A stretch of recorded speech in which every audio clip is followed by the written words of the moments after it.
Yo fui una de esas que pateó la imagen de la Virgen de Guadalupe en pleno atrio de la basílica delante de miles de peregrinos. Día de la festividad, templo repleto, gente con veladoras encendidas cantando las mañanitas. Yo llegué con la Biblia en alto gritando que eso era idolatría, que era abominación, que solo Jesucristo salva. Y cuando vi la imagen allí arriba en su hermoso altar rodeada de rosas rojas, fui directo, subí los escalones, empujé a 2-3 católicos que estaban ahí ayudando y sin pensarlo 2 veces le di una patada directa al vidrio que protegía la imagen. Se hizo pedazo. El cristal se esparció por todos lados. La gente gritó horrorizada. Hubo quien se echó a llorar. Hubo una señora que se arrodilló ahí mismo en el piso y comenzó a rezar pidiendo perdón. Un señor mayor trató de detenerme diciéndome que estaba cometiendo una blasfemia. Yo también lo empujé. Le grité que blasfemia era adorar estampas, que María ya había muerto, que ella no escucha a nadie, que solo hay un mediador entre Dios y los hombres, que es Cristo, y que todos estaban ciegos. Si esta historia te está impactando, dale like ahora mismo y sigue escuchando hasta el final porque lo que viene te va a cambiar la vida. En ese momento me sentí invencible. Parecía que yo era la elegida, que estaba haciendo la voluntad de Dios ahí, destruyendo un ídolo delante del pueblo. Salí caminando entre la multitud con el pecho inflado, escuchando abucheos e insultos, pero también aplausos de algunos evangélicos que me seguían. Había unos 6 o 7 hermanos de mi iglesia ahí que dijeron que tenía valor, que era una verdadera mujer de Dios. Y yo me lo creí. Pensé que estaba siendo usada por Dios como los profetas del Antiguo Testamento. Yo era conocida en toda la región. La pastora Carmen, la destructora de ídolos, ya había hecho varios vídeos en internet predicando contra el catolicismo, diciendo que la misa era brujería, que la Virgen de Guadalupe era invención del que las imágenes de santos eran puertas para demonios. Mucha gente me seguía, algunos con miedo, otros por admiración. Yo hablaba duro, no le daba por su lado a nadie, hasta mi propia familia sufría conmigo. Mi madre, por ejemplo, ella era católica, de esas del interior, que tiene santos en la pared, rosario colgado en la manija de la puerta y reza el ángel de la guarda antes de dormir. Un día fui a visitarla y vi una imagen de San José en el armario de la cocina. Me dio un coraje, agarré la imagen, la tiré al suelo y le grité. Le dije que eso era traer maldición a la casa, que estaba invitando al espíritu engañador dentro del hogar. Mi madre lloró, pero yo no pedí perdón. Le dije que tenía que convertirse de verdad. Mi hermana también era católica, llevaba a los niños al catecismo. Yo le hablaba por teléfono y le decía que estaba enseñando herejías a mi sobrino. Llegué a prohibir que vinieran a pasar Navidad conmigo porque habían participado en la misa de gallo. Mira el punto al que llegué. En mi cabeza todo era blanco o negro. O era Jesús o era el infierno. Y María para mí era símbolo de engaño. Yo decía que si ella estuviera viva, estaría llorando viendo tanta gente arrodillándose ante una muñeca de yeso. Hubo un día que una vecina, doña Esperanza, dejó una imagen de la Virgen de Guadalupe en una banquita cerca de la iglesia católica del barrio, para quien quisiera rezar. Yo agarré esa imagen a escondidas, la metí en una bolsa de basura y la tiré en un terreno baldío como si le estuviera haciendo un favor al mundo. Y lo peor, me sentía bien haciéndolo. Sentía un orgullo santo, como yo decía, llenaba los cultos hablando de eso. Hacía campañas de ayuno contra el catolicismo. Mandaba a los hermanos a orar para quebrar las fortalezas religiosas de la ciudad. Y cada vez que veía a alguien con rosario o con la estampita de la guadalupana en el brazo, sentía rabia. No era ni celo, era rabia de verdad, como si eso me ofendiera personalmente. Y la gente de mi iglesia aplaudía. Decía que era valiente, que no me vendía, que decía lo que otros tenían miedo de decir. Pero en esa época yo no me daba cuenta de que no era Dios hablando por mí, era mi orgullo, mi veneno, mi odio. Yo pensaba que era una soldado de la verdad, pero era solo una mujer con rabia al mundo, usando la Biblia como espada para herir a quien pensara diferente. Yo pensaba que estaba en la cima, que Dios me usaba de forma especial y que toda esa gente que le rezaba a María estaba perdida. Fue un sábado por la mañana. Yo estaba preparando el sermón del culto del domingo cuando escuché el grito de mi esposo. Corrí a la sala y encontré a mi hijo tirado en el piso con la cabeza sangrando. Se había resbalado de la escalera. Él solo tenía 12 años. Mi niño, mi único hijo, estaba todo flojo, los ojos volteados. Una desesperación se apoderó de la casa. Lo llevamos al hospital de la ciudad. Después lo mandaron a la capital. Le hicieron estudios, tomografía. Dijeron que fue traumatismo craneal. Entró en coma ese mismo día y de ahí para acá solo fue empeorando. En los primeros días yo todavía me mantuve firme. Oraba día y noche, ayunaba, lo ungía con aceite, clamaba en lenguas, expulsaba todo tipo de espíritu. Decía que era ataque del enemigo, que Dios lo iba a revertir, pero los días fueron pasando y nada. Cada boletín médico era más seco que el anterior, cuadro estable, pero sin mejoría neurológica. Paciente sin respuesta de estímulos, riesgo de daño cerebral permanente. Y yo ahí en el cuarto del hospital orando con las manos levantadas, gritando versículos, declarando sanidad, como siempre hice, pero no venía sanidad alguna. Al principio, los hermanos de la iglesia todavía venían a visitar, traían jugo, palabras bonitas, oración, pero después de una semana fueron desapareciendo. Algunos decían por detrás que yo estaba cosechando lo que sembré, que tal vez mi rabia estaba regresando contra mí. Otros decían que estaba siendo probada, pero la mayoría solo se alejó. El segundo domingo después del accidente fui a la iglesia. Prediqué con rabia. Golpeé el púlpito, grité, lloré. Dije que era hora de fe, que quien dudaba era débil. Había solo unas 15 personas. En el otro culto, menos aún. El miércoles, nadie fue. Me quedé sola, prácticamente viviendo en el hospital.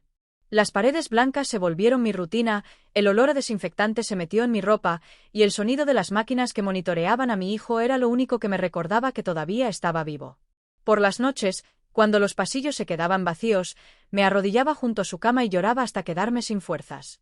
Le hablaba al oído. Hijo, despierta, mamá está aquí. Prometo que vamos a volver a casa y que todo será como antes. Pero él no reaccionaba. Ni un movimiento, ni una señal. En una de esas madrugadas interminables, entró a la sala una enfermera que nunca había visto.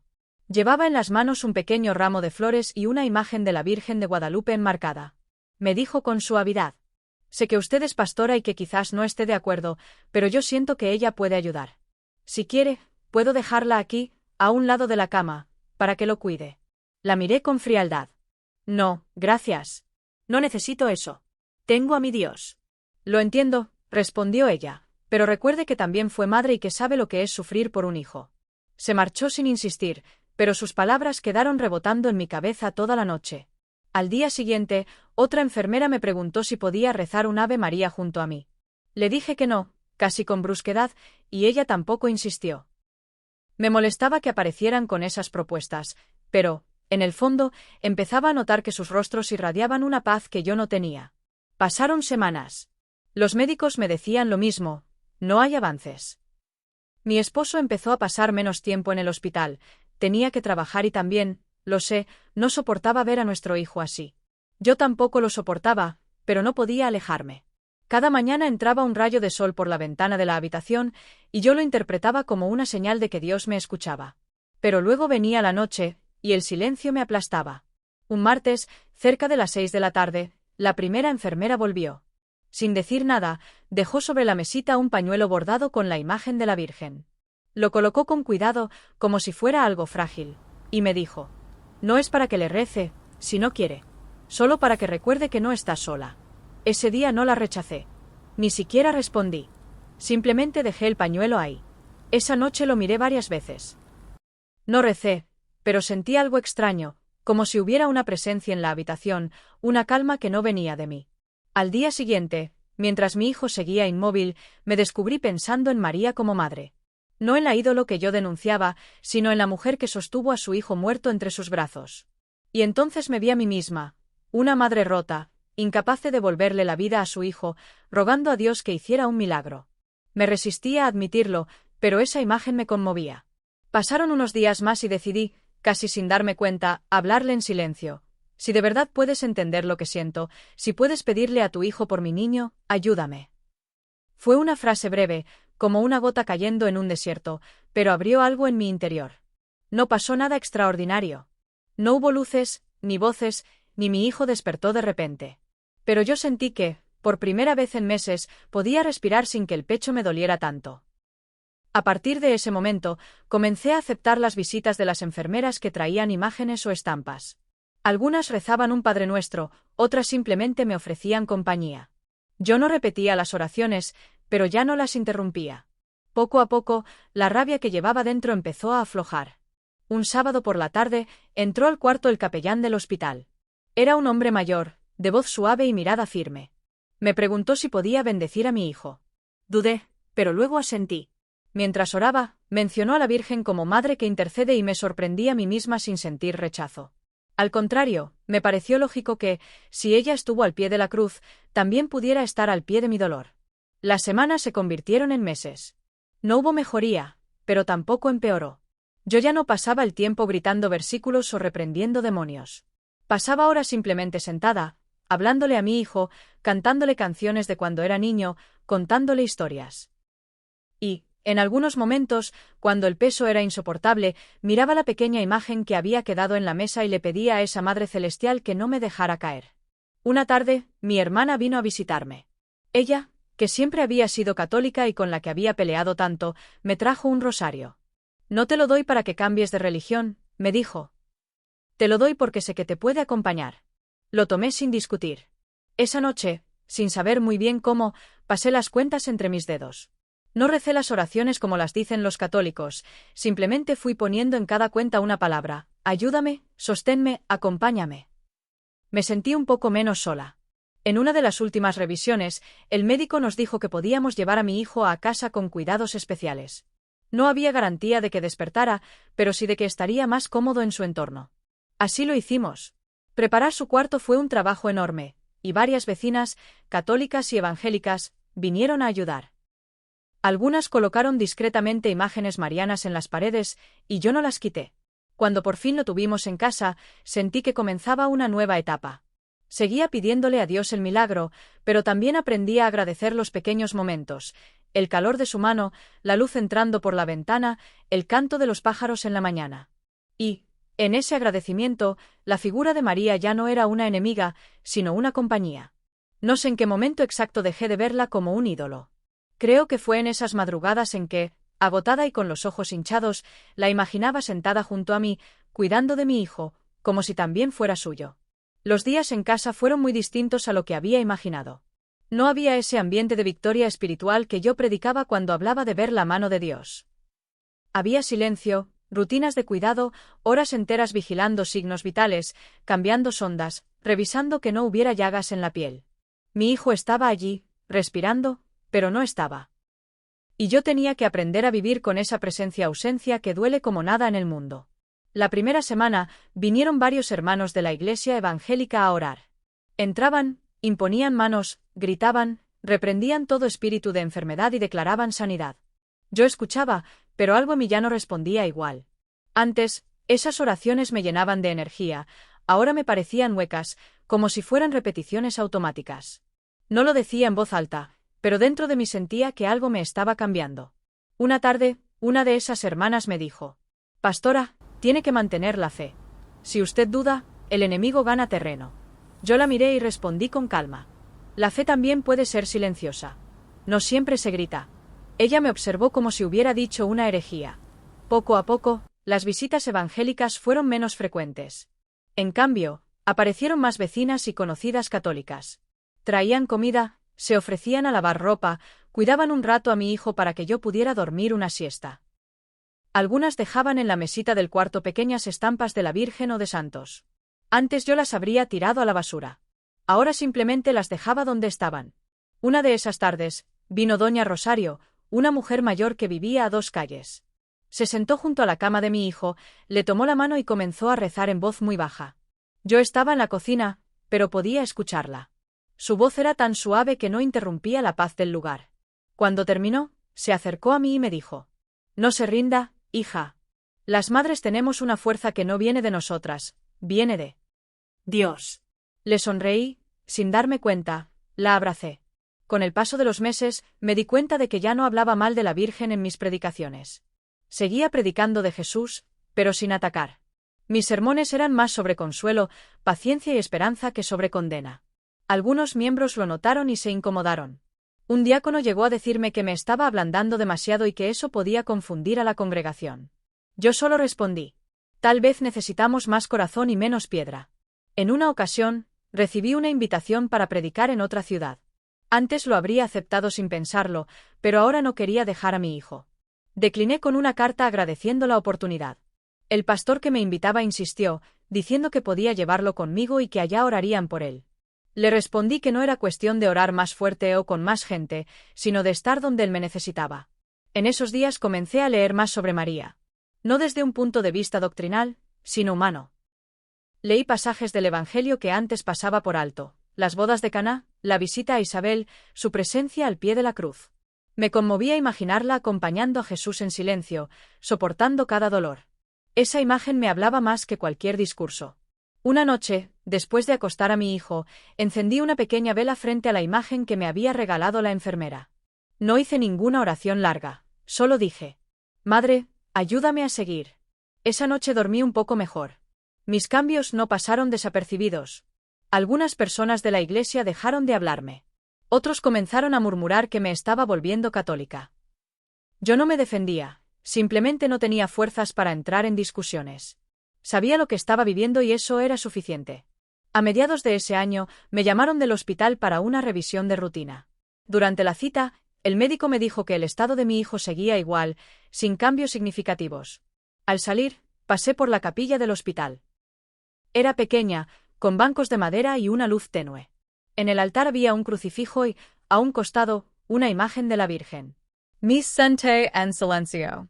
No recé como lo hacían los demás, pero sentí que estaba en un lugar seguro. En esa capilla me encontré con el capellán que había bendecido a mi hijo meses atrás. Me saludó y me preguntó cómo estaba.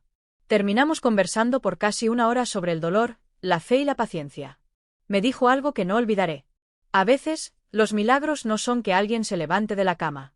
A veces, el milagro es que el corazón no se rompa del todo. Esa frase me acompañó mucho tiempo. Con el paso de los meses, comencé a visitar más seguido la iglesia católica del barrio. No participaba de todo, pero me sentaba al fondo y escuchaba. Me gustaba el ambiente de recogimiento, las velas encendidas, el olor a incienso. No iba para convertirme, o eso me decía a mí misma, iba porque allí podía estar en silencio sin que nadie me pidiera que gritara o declarara cosas. Un domingo, al final de la misa, el sacerdote habló de María como refugio de los afligidos. Esa frase me atravesó. Sentí que alguien estaba describiendo lo que yo vivía. En casa, mis hábitos también cambiaron. Ahora, junto a la cama de mi hijo, había una Biblia, pero también el rosario que me regaló mi hermana y la pequeña imagen de la Virgen. No me sentía en contradicción, más bien sentía que tenía más recursos para sostenerme. El día de su cumpleaños número 13, invité a unas cuantas personas cercanas para cantarle. Vinieron católicos y evangélicos. No hubo discursos, solo cantos y risas suaves. Una vecina llevó una imagen de la Virgen adornada con flores y la puso sobre la mesa. Nadie protestó. Yo tampoco. En ese momento entendí que mi fe ya no estaba definida por lo que rechazaba, sino por lo que aceptaba: el amor, el consuelo, la compañía en medio del dolor. Y aunque mi hijo seguía sin despertar, yo sentía que algo en mí sí había despertado. Pasaron las semanas después de aquel cumpleaños y la vida comenzó a encontrar un nuevo ritmo. Cada mañana me levantaba antes del amanecer para preparar el desayuno, revisar el equipo médico de mi hijo y luego sentarme un rato junto a su cama. Le hablaba de todo: del clima, de los vecinos, de lo que había soñado. A veces le leía pasajes de la Biblia, otras veces simplemente me quedaba en silencio, escuchando su respiración acompasada. Un día, mientras limpiaba la habitación, vi que el rosario de mi hermana estaba enredado. Me senté a deshacer los nudos con paciencia y, sin pensarlo, comencé a pasar las cuentas una a una. No estaba rezando las oraciones tradicionales, pero en cada cuenta ponía un nombre: el de mi hijo, el de mi esposo, el de mi madre, el de cada persona que había estado a nuestro lado. Cuando terminé, sentí una paz extraña, como si cada cuenta hubiera sido un pequeño acto de amor. En ese tiempo, las visitas de la iglesia evangélica prácticamente cesaron. Algunas personas me evitaban, otras me saludaban con frialdad. Escuché que circulaban comentarios sobre mi desvío doctrinal. No respondí. La verdad es que ya no me preocupaba encajar en su molde. Había encontrado algo que me sostenía y eso no podía ser falso solo porque no encajara en lo que antes predicaba. Una tarde, recibí la visita de la enfermera que me había regalado la imagen de la Virgen en el hospital. Traía un ramo de rosas blancas y una sonrisa cálida. Vine a saludarla y a conocer cómo está su niño, dijo. La invité a pasar y, al ver la imagen en la mesa, sonrió con ternura. Nos sentamos a tomar café y hablamos de todo: de su trabajo, de la fe, de cómo a veces las personas más heridas son las que más critican a los demás. Me contó que ella había perdido un hijo hacía años y que fue la Virgen quien la sostuvo en ese duelo. Escucharla me conmovió profundamente. En esos días también empecé a leer sobre historias de madres que habían pasado por pruebas similares. Algunas eran religiosas, otras no, pero todas hablaban de un punto en común: que el amor por un hijo te obliga a encontrar fuerza donde creías que no la había. Y comencé a darme cuenta de que mi lucha ya no era contra una religión, sino contra el desánimo y la desesperanza. Un domingo, decidí asistir a una misa completa en la iglesia del barrio. Me senté en la tercera fila.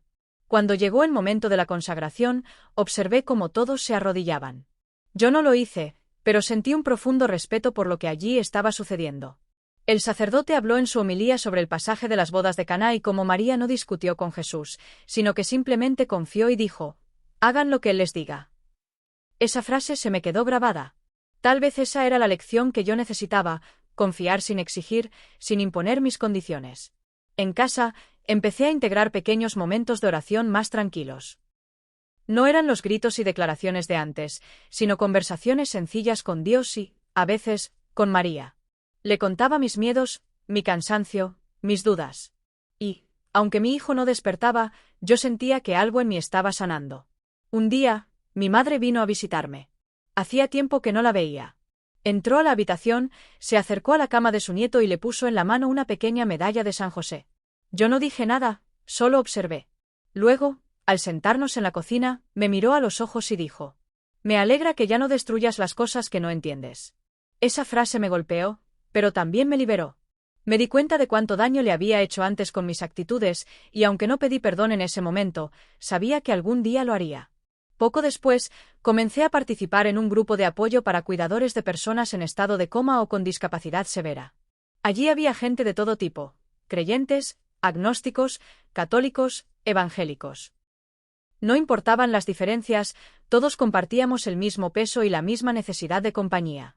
Fue allí donde entendí que la compasión es más grande que cualquier barrera doctrinal. En una de esas reuniones, una mujer joven contó que había aprendido a vivir con la incertidumbre aferrándose a la oración del rosario. No como un ritual mecánico, sino como un momento para entrar en calma y recordar que no estaba sola. Me prestó uno para que lo probara. Esa noche, lo recé completo siguiendo las oraciones, y aunque no entendía todo, sentí que era como caminar por un sendero conocido por millones de personas antes que yo. Los meses siguieron y, aunque mi hijo permanecía igual, yo ya no era la misma.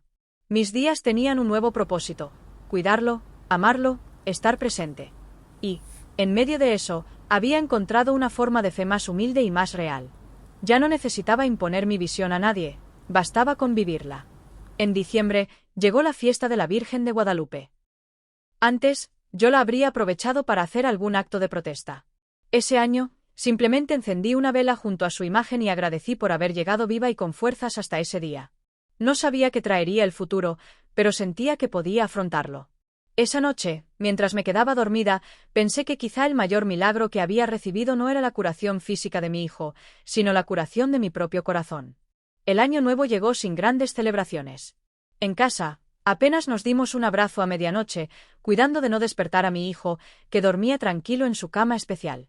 Afuera, los fuegos artificiales iluminaban el cielo, y yo los miraba desde la ventana pensando en todo lo que había cambiado desde aquel primer día en el hospital. Mis prioridades eran otras. Ya no soñaba con escenarios llenos ni con aplausos. Ahora mi mayor deseo era escuchar la voz de mi hijo otra vez, sentirlo decir mamá aunque fuera una sola vez más. Y, al mismo tiempo, había aprendido a no poner toda mi vida en pausa esperando un milagro. Entendí que debía seguir viviendo, incluso si el milagro no llegaba como yo lo esperaba.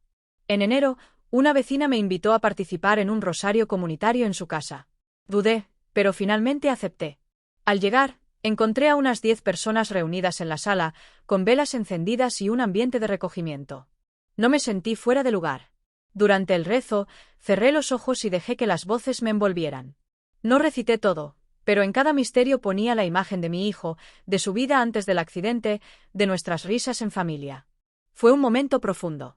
Ese día me di cuenta de que mi corazón ya no veía esos actos como idolatría, sino como expresiones de amor y fe. Me sorprendí agradeciendo internamente a la Virgen por sostenerme en ese camino. No era una fe ciega ni impuesta, era un vínculo que había crecido en medio del dolor. En febrero, llegó a la ciudad un misionero católico que organizó una jornada de oración por los enfermos. Varias personas me animaron a llevar a mi hijo. No estaba segura, pero finalmente lo hice. Lo colocaron en una camilla al frente, y el misionero, junto con el sacerdote, oró por él y por todos los presentes. En un momento, el sacerdote tomó el rosario, lo puso en las manos de mi hijo y dijo: Madre de Dios, cuida a este muchacho como cuidaste a tu hijo. No hubo milagros visibles, pero yo sentí una oleada de paz. Esa noche, al volver a casa, encendí una vela y recé el rosario completo por primera vez siguiendo cada palabra. Me sorprendió no sentirme extraña haciéndolo. Con el tiempo, comencé a alternar entre leer la Biblia y orar el rosario. No veía contradicción. En la Escritura encontraba la palabra viva de Dios, y en el rosario encontraba compañía para caminar por el desierto que era esta etapa de mi vida. Un día, recibí una carta de un antiguo miembro de mi iglesia evangélica. Me decía que lamentaba mis nuevas creencias y que oraba para que volviera al camino correcto.